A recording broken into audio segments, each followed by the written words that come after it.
Les grands titres de l'actualité, une présentation de Addict Remorquage et Transport et Mécanique, les spécialistes. Maintenant à Montmagny, c'est Addict, 234-34-61.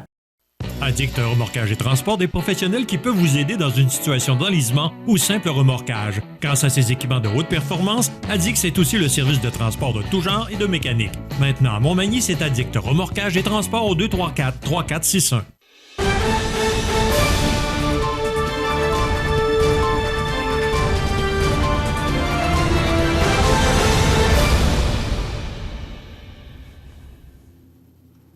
Alors, il est 9h13 et c'est l'heure d'accueillir José Soucy pour la section Actualité et commentaires. Bonjour, José. Bon matin. José, fin de semaine plutôt chargée pour tout le monde, finalement. Première neige, donc on est un petit peu débalancé, déstabilisé. Un peu quand même, oui. C'est parce qu'on avait été gâtés dans les derniers temps. On avait eu réellement du beau temps qui était hors des normes saisonnières. Écoute, du 20-21, oui. Je veux dire, au mois de novembre. Moi, personnellement, je ne me rappelle pas d'avoir vu ça. Peut-être une journée qui s'était perdue au fil de mes années, mais une séquence de temps de même où ce qui faisait extrêmement beau, j'avais jamais vu ça. Et ces changements de température-là vont créer beaucoup de choses sur la planète, entre autres, probablement que c'est une des raisons de l'érosion des berges qu'on a dans la région.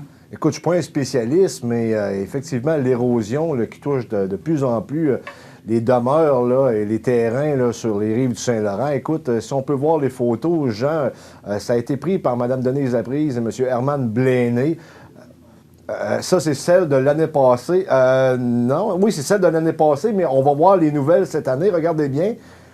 Oh. C'est encore pire, le chemin est complètement disparu. Selon l'expert de Montmagny, qui était M. Bernard Boulay, là, on perdait entre 5 et 8 pieds par année, mais visiblement, là, c'est le cas cette année également.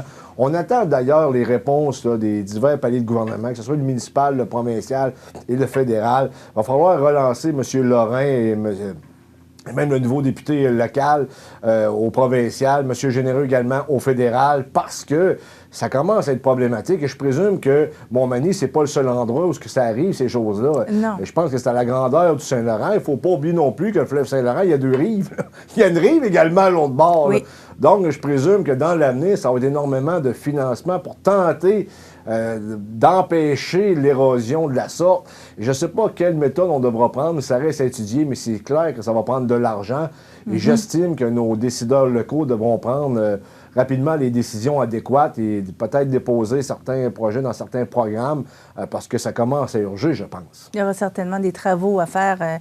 Et oui, je pense que urger, on est rendu avec le bon mot, malheureusement. Oh oui, ça urge, effectivement. Et on sait qu'il y a énormément de problèmes à régler du côté des trois paliers de gouvernement, mais là, je pense que celui-là, ici, localement, parce que, comme je l'ai dit, entre 5 et 8 pieds par année, je veux dire, la valeur de ton terrain sur le bord du fleuve, je présume qu'il n'augmente pas lorsque tu en perds. Je veux dire, comment t'expliques ça? Ça vaut moins cher. Pourquoi? Bien, j'en perds 5 à 8 pieds par année. Je veux dire, on a une nature magnifique dans la région. Il faut pouvoir la préserver. Ça passe par l'érosion des berges aussi. Et on ne se cachera pas, on a beaucoup entendu parler de l'érosion des berges du côté des îles de la Madeleine. Oui.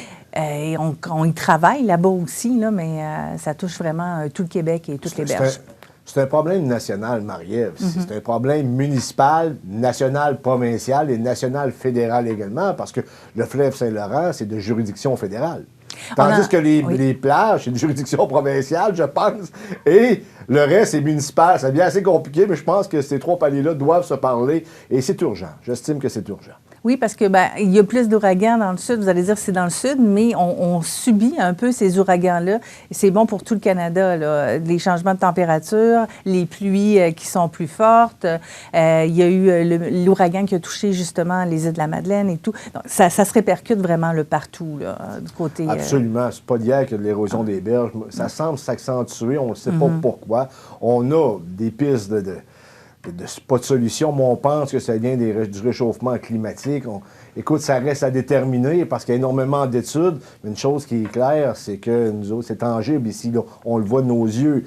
On ne l'invente pas, puis c'est pas des théories que dans 30 ans que ça va commencer à apparaître. Ça apparaît déjà parce qu'on perd entre 5 et 8 pieds par année. Effectivement.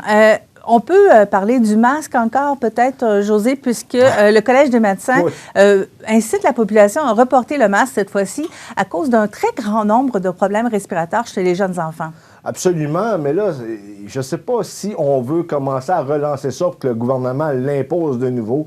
Semblerait-il que ça passe pas comme une lettre à la poste. Bon, les leaders qui sont contre ces mesures-là au fédéral, tu as Maxime Bernier, chef du Parti populaire canadien, puis au provincial, ben, Éric Duhaime qui a dit que si le gouvernement Legault allait y aller de ces mesures-là, bien, il allait retrouver le PCQ sur son chemin, mais en même temps, le PCQ sur son chemin, pas d'élus à l'Assemblée nationale, ça a moins d'impact que s'il y avait des élus, ça c'est bien entendu. Mais je pense qu'on est rendu au point que si tu as la grippe, mais je pense que c'est le consensus qui ressort là, avec les 2 années de crise covidienne. Lorsque tu as la grippe ou tu mouches, reste chez vous, je pense qu'on peut faire du travail également à distance, là, je veux dire, par Zoom et compagnie, on peut faire du travail de bureau, souvent par informatique, là, à cette heure, avec les réseaux Internet. Là. C'est pas comme dans le temps qu'il fallait qu'absolument tu te déplaces au bureau pour faire de la dactylo. Je veux dire, on n'est plus là du tout. Je pense que les employeurs comprennent également, t'es malade, ben reste à la maison. Parce que le masque, là, il y a des études, ils en ont parlé notamment sur les plateaux français, ça n'empêche pas la transmission, ça ralentit un peu la transmission. C'est-à-dire, au lieu que ça prenne, mettons, je sais pas, une demi-heure, c'est des chiffres qui ont... C'est juste pour donner une échelle, ça prendrait peut-être 45 minutes, 1 heure. C'est-à-dire que ça ne l'empêche pas, mais en même temps, si tu n'as pas le choix d'aller à quelque part, bien peut-être c'est mieux de le mettre. Mais encore là, il faut que ce soit un geste volontaire et non pas une imposition du gouvernement. Parce qu'il faut rappeler une chose, que le gouvernement, c'est pas nos patrons non plus. Là. Non, mais c'est une question de conscience sociale. Je pense que oui. Écoute, on l'a vu, il y a des gens de la CIMA TV qui étaient malades récemment. Bien, ils ont demeuré à la maison tout simplement. Puis si ça m'arrive aussi, bien, au lieu de tanner les gens mouchant tout le temps pendant tout ça, bien, je vais rester faire du travail à distance à partir de la maison. C'est pas l'idéal, bien entendu, mais ça se fait très bien. Puis ça dépend dans quel corps de métier que tu es également. Si tu es dans un corps de métier où tu peux faire ça facilement, prendre les appels de chez vous, puis tu es aussi efficace, il n'y en a pas de problème. Il y en a qui sont aussi efficaces, mais on sait qu'il y en a d'autres, lorsqu'ils travaillent à la maison, ben, un peu de balieuse par-ci, un peu de ménage par-là, une petite somme par-ci. Ben, évidemment, là, on ne parle pas en milieu hospitalier. En milieu hospitalier, ça va de soi que le masque est encore nécessaire. Bien entendu. Mais comme je le dis, ça n'empêche pas la transmission, ça ne fait que la ralentir. Ben, c'est toujours bien ça. Ben, toujours bien ça d'acquis, bien entendu. Il y a des nouvelles règles de la SAAC qu'on apprend ce matin. Là. Il y a des milliers de conducteurs aînés qui risquent de perdre leur permis. Bon, ça, c'est, je pense, un débat qui existe depuis très, très longtemps. Là. À quel moment on doit enlever le permis de conduire à quelqu'un? Mais vois-tu, Marie-Ève, il y a des gens qui vont comprendre assez rapidement. Ils vont dire, je suis rendu à un tel âge, je me rends compte que mes réflexes sont moins présents. C'est correct, je vais accepter de ne plus avoir de permis. Il y en a d'autres, je présume que je vais être demain parce que je suis un homme qui aime ma liberté. Bon, bien entendu, j'en ai que 43 ans, mais la journée que je vais avoir 75 ans, ça va arriver si la vie me le permet, si la santé me le permet de me rendre là. Sauf qu'il y a des nouvelles règles maintenant. Et si on trace, plutôt on vous reconnaît un diagnostic de trouble neurocognitif, ça entraînera la suspension du permis. Parce qu'avant, là, la SAC plutôt exigeait un test sur route avant de trancher. Oui. C'est-à-dire, mettons que tu avais des problèmes neurocognitifs, ben on faisait faire un test manuel, je veux dire, sur la route. Et si tu passais le test haut la main, ben tu pouvais garder tes permis. Alors que maintenant, tu n'auras pas de test manuel. À la minute même, tu vas avoir un diagnostic de trouble neurocognitif. Je veux bien le dire, parce que c'est pas un mot que j'utilise souvent. Ben de facto, tu vas te faire enlever tes permis de conduire. J'en parle ce matin parce que je sais qu'il y a beaucoup de personnes du 3e âge qui nous écoutent le matin. Et puis, souvent, il y a des gens qui sont inquiets, surtout lorsque tu es seul. Je veux dire, quand, exemple, ton mari perd ses permis, mais la femme a encore les siens, bien, tu peux continuer à vaquer tes occupations lorsque tu as des commissions à faire à l'épicerie ou peu importe, tu peux y aller. Mais lorsque tu es seul et que tu perds tes permis de conduire et que tu appelles le taxi, puis le taxi est occupé ou tu as une urgence ou peu importe, ça devient problématique. Puis souvent, tes enfants ne sont pas toujours proches. Ils restent des fois à l'extérieur, puis souvent, ils travaillent. Ils ne peuvent pas toujours être présents pour toi toujours. Au même titre que lorsqu'on était jeunes, nos parents travaillaient, puis c'était pas toujours facile. Lorsqu'on était malade, peu importe, il fallait s'organiser. Malgré que lorsque j'étais jeune, souvent, l'homme travaillait, la femme demeurait à la maison, mais on sait que les mœurs ont changé considérablement. Tout ça pour te dire, Marie-Ève, que ça dépend de la manière que tu regardes ça. Pour certains, ça peut être une bonne nouvelle pour s'assurer que ces gens-là, à la minute même que tu as un trouble de cette sorte-là, ben que tu te fasses enlever tes permis. Pour d'autres, c'est très problématique. Bien, c'est inquiétant parce qu'effectivement, il n'y a pas de transport en commun comme dans les grandes villes, dans la région ici. On ne prendra pas le métro à la station, je sais pas, du dépanneur tel pour se rendre au Saint-Hubert sur le chemin des Poiriers. Là. Il y a un service d'autobus, là, quand même à Montmagny, là, mais c'est pas un service d'autobus comme il y a dans les centres urbains. Là. Donc, ça peut dépanner, mais c'est toute une réorganisation pour tout le monde, pour la personne qui perd son permis, pour pour les personnes qui sont autour également.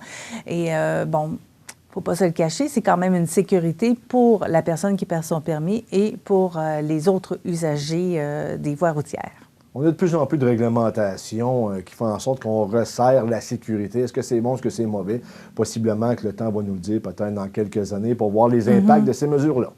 Et côté des États-Unis maintenant, les démocrates ont finalement gardé le contrôle du Sénat américain. Écoute, je vais le dire au conditionnel, parce que j'ai été voir sur le site, on marque encore 48-48, sauf que les grands médias nationaux parlent d'une victoire à l'arraché de Joe Biden. Et finalement, ça serait pas une insulte, mais un échec cuisant pour Donald Trump. Ce que je remarque du côté de nos les médias nationaux, c'est qu'à la minute même que Donald Trump a un succès, on minimise le succès. Et lorsqu'il y a un échec, bien, on grossit l'échec. On n'aime tellement pas Donald Trump que ça paraît peut-être un peu trop. Je comprends que c'est un bonhomme qui fait pas l'unanimité, mais en même temps, je pense qu'il faudrait faire preuve d'objectivité. Parce que sur le site ce matin, j'étais voir, mais là, je comprends pas, là, je vous dis ça ce matin, c'est encore 48-48, alors que les médias nationaux nous annoncent la victoire de Joe Biden.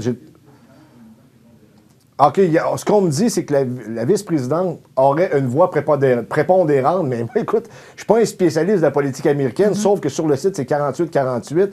C'est une victoire serrée quand même pas des républicains, des démocrates, si bien entendu, ils ont gagné. Je veux dire, c'est pas une grande victoire, puis c'est pas une grande défaite, mais en même temps, on fait passer cette défaite-là des républicains comme la grande défaite de Trump, alors que c'est extrêmement serré.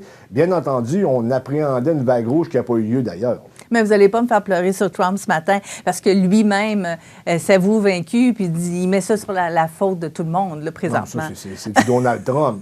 Je veux dire, mais en même temps, comme je l'ai dit, Donald Trump, il est extrêmement dur à suivre. Une journée, il attaque quelqu'un, le lendemain, il est main dans la main avec. C'est assez difficile de suivre ce bonhomme-là. Hein? Je veux dire, c'est pas un politicien classique. Autant qu'il est aimé chez une frange de la population américaine qui est réellement, mais réellement aimé. Il y a des fans finis. De l'autre côté, il est atrocement détesté. J'ai jamais vu un président autant polariser l'Amérique que Donald Trump. Il y a un journaliste à Fox News qui disait que la raison pourquoi la vague rouge n'a pas été concrétisée, c'est à cause du vote des femmes. Oui, c'est possible. Des femmes célibataires, pardon. Des femmes célibataires. Oui. Ah, oui. Ils sont allés jusque-là. Ils sont allés jusque-là. Ils disaient qu'ils marier ces femmes-là, puis ils vont voter du bon bord. C'est ça qu'ils disaient. On est-tu rendu là dans l'analyse? Peut-être qu'on a vraiment détaillé la situation. J'en ai aucune espèce d'idée. Une chose est certaine, c'est que les États-Unis sont en train de perdre énormément d'influence sur la planète. On s'en va vers un monde multipolaire, alors que dans les dernières 30 années, c'était un monde dominé largement par les États-Unis. Mais à force de faire des guerres puis de se mettre du monde à dos, il vient un temps que tu perds de l'influence. Et tu sais que ça fonctionne également avec le pétrodollar et l'Arabie saoudite, qui joue un rôle stratégique et qui menace de payer en dollars américains pour justement soutenir le dollar américain. Il pourrait payer en yens, peut-être même en roubles.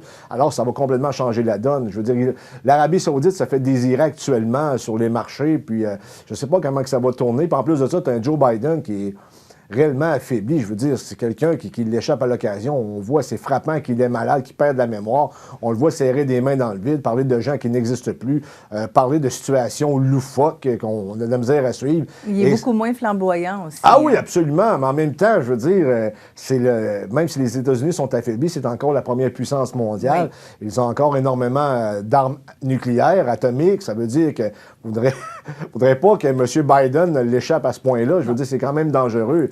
Mais ça reste à suivre. Les États-Unis qui sont affaiblis comme jamais, sont encore puissants, mais pas. Ils ne rayonnent pas autant qu'ils rayonnaient, je te dirais, peut-être recul de 10 ans. C'est incontestable, la puissance américaine. Et si on revient à Donald Trump, il a annoncé la semaine dernière qu'il annoncerait demain qu'il se présenterait à nouveau. Mais tu sais, les dates, je ne sais pas si tu connais ça, le mouvement QAnon de complotistes qui nous parle toujours de dates puis de ci de ça. Ça fait je ne sais pas combien de dates qui nous parlent, il n'est jamais rien arrivé. Non, mais, tu sais, à un moment donné, là, je veux dire, les gens, là, sont complètement perdus parce qu'on ne sait plus qui croire avec tout ce qui se dit. Puis on a, tu sais, Donald Trump, on s'entend, il ne dit pas toujours la vérité. On s'entend que les autres présidents également, là, je pourrais te sortir l'historique des mensonges qu'ils ont dit. On peut se rappeler en 2003, là, lorsque les États-Unis là, ont invoqué le fait qu'il y avait des armes de destruction massive pour envahir l'Irak, alors que ça n'était aucunement vrai. Pourtant, ça a coûté des millions en vie. Là. Ça a été fait sous une fausse prémisse, sous de faux prétextes. Eh bien, notre premier ministre, lui, ce matin, Justin Trudeau, a profité de son arrivée au sommet du G20 à Bali, en Indonésie, pour annoncer que le Canada va fournir 500 millions supplémentaires en aide militaire à l'Ukraine. Ah oui. On n'a pas de problème d'argent ici, vous savez. La dette n'a pas doublé depuis l'arrivée de Justin Trudeau en 2015. Qui plus est, la chair à canon, c'est pas les Canadiens, c'est les Ukrainiens. J'espère que ces gens-là vont commencer à se parler, qu'on parle à Poutine et qu'on trouve des solutions pacifiques à ce conflit-là qui risque de s'enliser, qui risque également d'éclater vers une guerre atomique. C'est pas impossible non plus, Marie-Ève. Non, 500 millions. C'est qui prend ça, cette décision-là? C'est lui tout seul. Il n'y en a pas de problème. Il ne m'a pas appelé. José, penses-tu que 500 millions? C'est sûr que ça n'arrivera pas, mais c'est sûr que la réponse arrêtait non. Et on ne va certainement pas régler le problème ce matin. Non, merci beaucoup, pas. José. Alors, demain, chronique éducation au cœur de notre région avec Jean-Marc Jean et entrevue avec Lise Vachon, présidente du comité des usagers de Montmagny-Lillet. Bonne journée à vous.